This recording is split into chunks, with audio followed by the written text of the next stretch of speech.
එතකොට සංසාරේ මේ යන ගමන් රටාවේ යම් යම් අය එකට එකතු වෙනවනම් කවදාවත් මේ ප්‍රතිවිරුද්ධ අදහස් තියෙන කට්ටිය එකට එකතු වෙන්නෙම නැහැ. සමාන අදහස් තියෙන ඇත්තෝම තමයි එකතු වෙන්නේ. ප්‍රතිවිරුද්ධ අදහස් ඇත්තෝ එකතු වුණොත් ඒක වැඩි කල් ඒකතුව පවතින්නේ නැහැ. ඒක බොහොම ඉක්මනට බිඳිලා යනවා. ඒ කාරණාව මෙන්න මේ විදිහට සඳහන් කරලා තියෙනවා ධාතු සංයුක්තේ. සේයතාපි භික්ඛවේ ගූතෝ ගූතේන සංසන්දති සමේති මුත්තං මුත්තේන සංසන්දති සමේති කේලෝ කේලේන සංසන්දති සමේති පුබ්බෝ පුබ්බේන සංසන්දති සමේති ලෝහිතං ලෝහිතේන සංසන්දති සමේති ඒව මේකෝ භික්ඛවේ ධාතුසෝ සත්තා සංසන්දති ආදී වශයෙන් මේ කාරණාව පැහැදිලි කරනවා. මහණෙනි යම්සේ අසුචි හා අසුචි සංසන්දනය වෙති. අසුචි දෙකක් එකට එකතු කළොත් මේ කොහෙන් ගෙනාපුවාද කියලා ආපහු අපිට හොයන්න බෑ. ඒ දෙක මනාව මිශ්‍ර වෙනවා. ඒ නිසා සඳහන් කරනවා දෙදෙනෙකුගේ මුත්‍රා එකට අරගෙන කලවම් කළොත් ආයේ මේ අහවලාගේ කියලා ඒ මුත්‍රා වෙන් කරන්න පුළුවන්කමක් නැති නිසා සඳහන් කළා මුත්තං මුත්තේන සංසන්දති සමීති. ඒ දෙක සංසන්දනය වෙනවා සම වෙනවා කියලා. ඊළඟට සඳහන් කරනවා දෙදෙනෙකුගේ කෙල අරගෙන එකට එකතු කළොත් ආයේ ඒක මේ අහවලාගේ කියලා වෙන් කරන්න බෑ. ඒ දෙක හොඳට සංසන්දනය වෙනවා. සරව වර්ග දෙකක් එකට අරන් එකතු කළොත් ඒකත් හොඳට මිශ්‍ර වෙනවා. ලේ වර්ග දෙකක් අරගෙන මිශ්‍ර කළොත් ඒකත් හොඳට ගැලපෙනවා. ලේයි වතුරයි එකතු කරන්න ගියොත් එතන වෙනසක් තියෙනවා. ලේයි කිරි එකතු කරන්න ගියොත් එතන වෙනසක් තියෙනවා. නමුත් ලේයි එකතු කරුවොත් ඒ දෙක ආයේ හොයන්න බැරි වෙන්නම මිශ්‍ර වෙනවා. කලින් සඳහන් කරපු කරුණුත් ඒ වගේ ප්‍රතිවිරුද්ධ දෙයක් එකතු කළොත් දෙක කොහොමත් වෙනස් බව හොයාගන්න පුළුවන් වෙනවා. ඒ නිසා සඳහන් කරනවා මහණෙනි එමෙන්ම ධාතුන්ගේ හැටියටම සත්වයෝ සංසන්දනය වෙති. මෙන්න මේ වාගේ තමයි මේ නානා ධාතුන්ගේ හැටියටම ඒ සත්වයාද සංසන්දනය වෙනවා. සම ධාතු තියෙන අය සම විදිහට සංසන්දනය වෙනවා. හීනාදි මුක්තිකයන් හා හීනාදි මුක්තිකයෝම සංසන්දනය වෙති.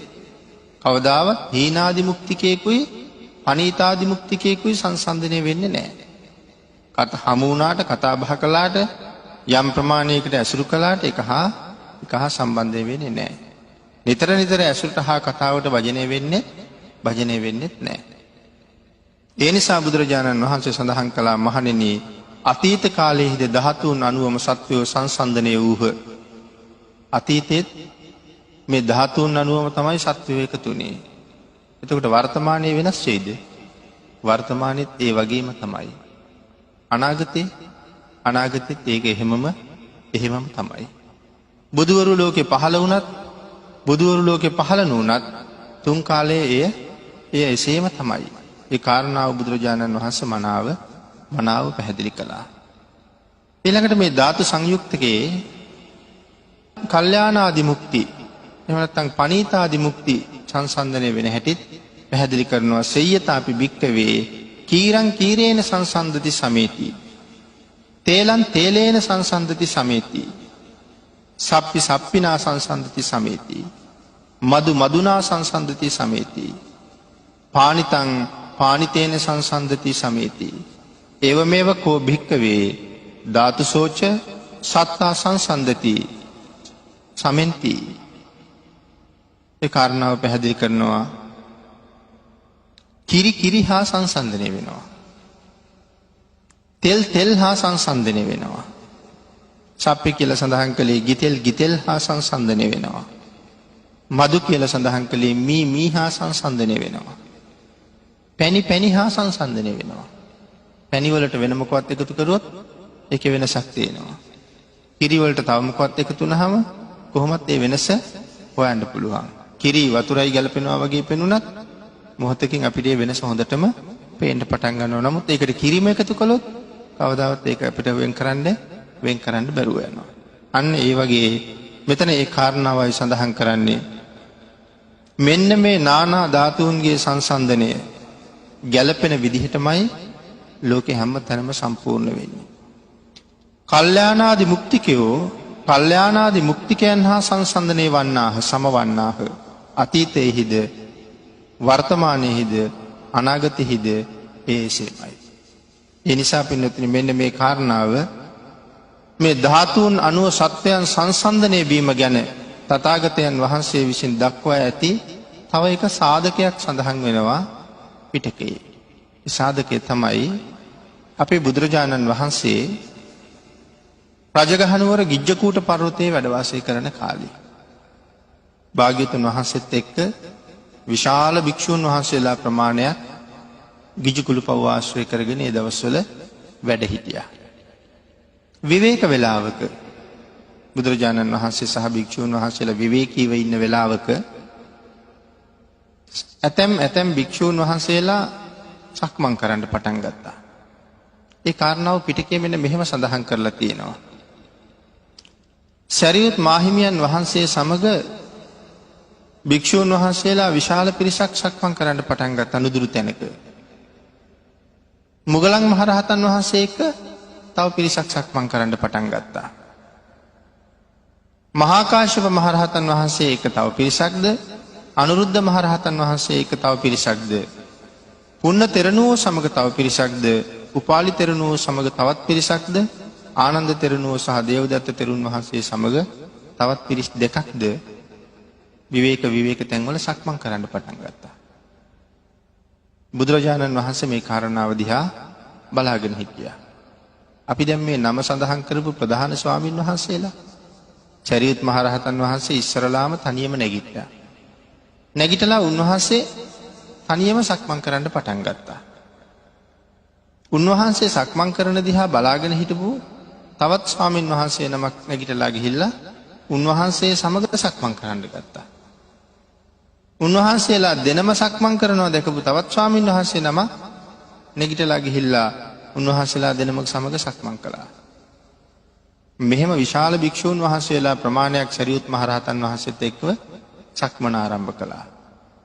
මුගලන් මහරහතන් වහන්සේ විවේක ගත තැනින් නැගිටලා වෙනත් තැනකට ගිහිල්ලා සක්මන් කරන්න ගත්තා.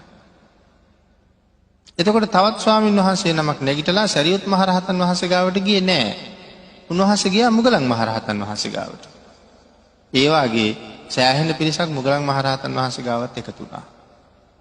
මහා කාශ්‍යප මහරහතන් වහන්සේ මේ දෙදෙනා වහන්සේ ළඟටම නොයා උන්වහන්සේ වෙනම පැත්තක සක්මන් කරන්න ගත්තා. ඒක බලාගෙන හිටපු ස්වාමින් වහන්සේලා කණ්ඩායමක් ගිහිල්ලා මහා කාශ්‍යප මහරහතන් වහන්සේත් එක්ක එකතු වුණා. මෙහෙම ස්වාමින් වහන්සේලා වෙන වෙනම එකතු වෙලා සක්මන් කළා. දේවදත්ත ස්වාමින් වහන්සේත් මේ කවුරුවත් ගාවට යන්නේ නැතුව උන්වහන්සේත් වෙනමම පැත්තක සක්මන් කරන්න පටන් ගත්තා. තවත් ස්වාමින් වහන්සේලා පිරිසක් උන්වහන්සේ අනුව ගිහිල්ලා උන්වහන්සේ ගාව සක්මන් කරන්න පටන් ගත්තා.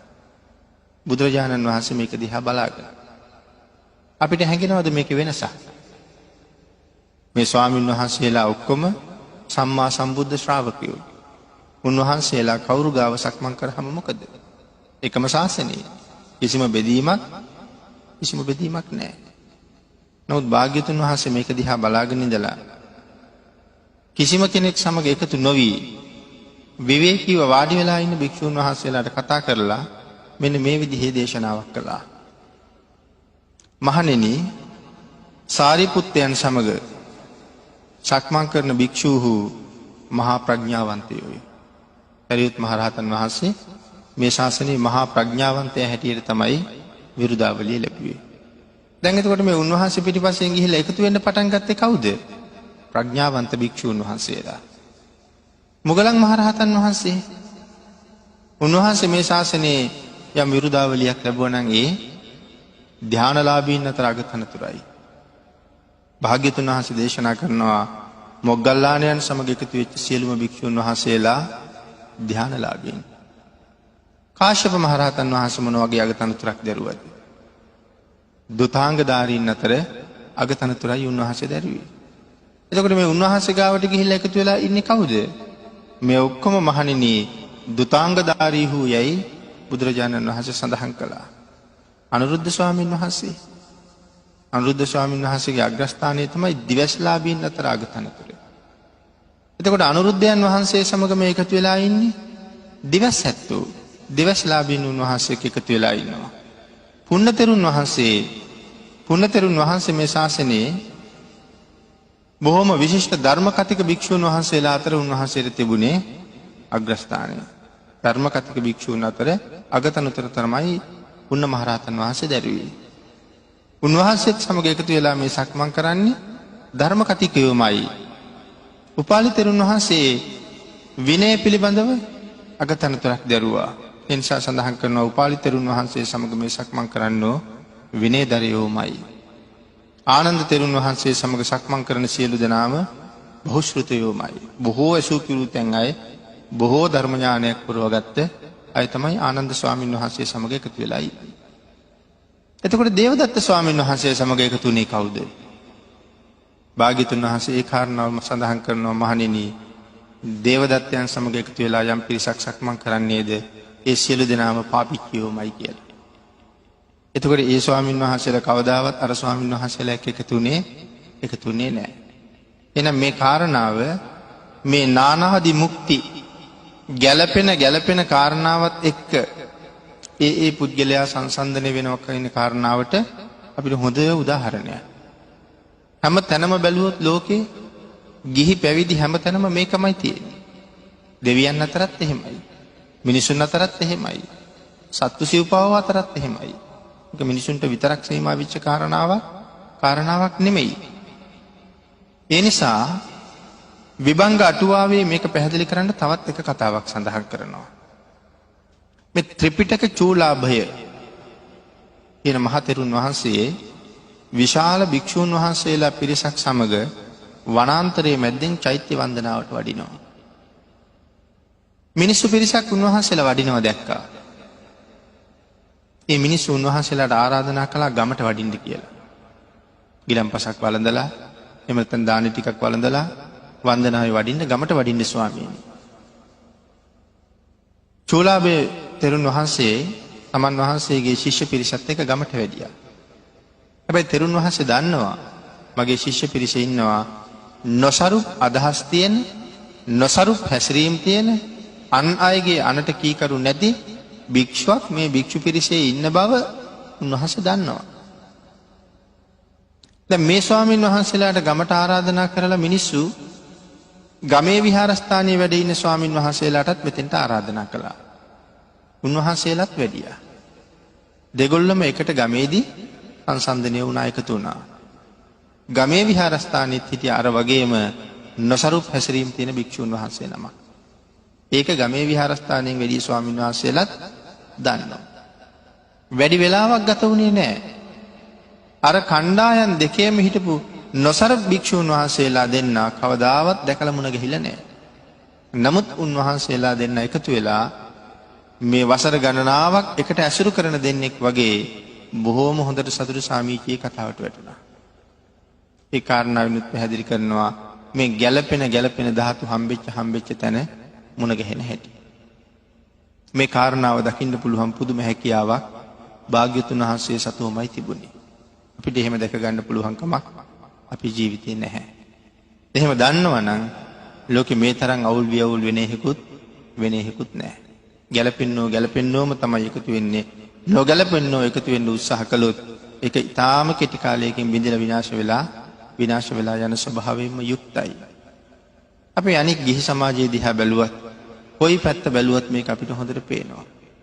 අපි උදාහරණයක් හැටියට මෙහෙම කල්පනා කළොත් අපි විනෝද ගමනක් යනවා එහෙම නැත්නම් වන්දනා ගමනක් යනවා. අපි ඇතැම් කාලවල එහෙම යනවනේ. සමහර වෙලාවට ওই වැඩිහිටි නිවාසවල වැඩිහිටි සංවිධානවල එහෙම සංවිධාන වලින් මේ වන්දනා ගමන් චාරිකා යනකොට සමහරලාට ලංකාවෙම එක දවසක තමයි යන්නේ. එතකොට සමහරලාට එක නවාතැන් පොලකට එක විශ්‍රාම ශාලාවකට නන්දෙසින් එන කට්ටිය එකතු වෙනවා. එතකොට මේ ලංකාවේ හැම පැත්තෙම ආපු අය කවදාවත් දැකලා තියෙන අයද? නමුත් හොඳට විමසිල්ලෙන් බලාගෙන හිටියොත් මේ පිරිස අතර සුරාවට ඇබ්බැහි වෙච්ච පිරිස කොයි පැත්තෙන් ආවත් වැඩි වෙලා යන්න ඉස්සරලා එකට එකතු වෙනවා. ධර්ම සාකච්ඡා කරන්න කැමති අය ටිකක් විවේක අරගත්තට පස්සේ ඒ පිරිස කොහේ කොහේ හිටියත් එකට එකතු වෙලා ධර්ම සාකච්ඡාව පටන් ගන්නවා. සූදුවට ඇබ්බැහි වෙච්ච අය කොතන හරි අස්සකට ගිහිල්ලා ඒ මාගේ දෙයකට ඇබ්බැහි වෙනවා. ඒ කියන්නේ හඳුනා ගැනීම අමුතුවෙන් අවශ්‍ය නැහැ. ඒගොල්ලෝ දැක්ක ගමන් ඊටාම පහසුවෙන් එකතු වෙන්න පටන් ගන්නවා. ඒ කාරණත් අපේ ජීවිතවල ඕන තරම් අත්දැකීම් තියෙනවා. එහෙනම් මේ නානා ධාතු එකට සම්බන්ධ වීම පිළිබඳව තොරතුරු භාග්‍යතුන් වහන්සේට තරම් වෙන මේ ලෝකෙ කිසිම කෙනෙකුට තේරුම් ගන්න පුළුවන් කමක් නැති නිසා පස්වෙනි තථාගත බලයේ ඒ කාරණාව පැහැදිලි කරනවා. මේ නානා ධාතුන්ගේ එකතු වීම නානාදි මුක්තිකත්වය දක්නා නුවණක් භාග්‍යතුන් වහන්සේට තිබුණා. ඒක අනික් ස්වාමින් වහන්සේලාටත් රහතන් වහන්සේලාටත් තිබුණා. ඒ වුණාට භාග්‍යතුන් වහන්සේගේ තරම් යථා භූතය හරියටම සම්පූර්ණව කාටවත් දැනගන්න බෑ. සබ්බධන ධම්මධන ජිනාති දුර්ලභව ලැබූ වටිනා මනුස්ස ජීවිතේ අපට සිදු කර ගැනීමට හැකි දානයන් අතර උතුම්ම දානය නම් ධර්ම දානයයි.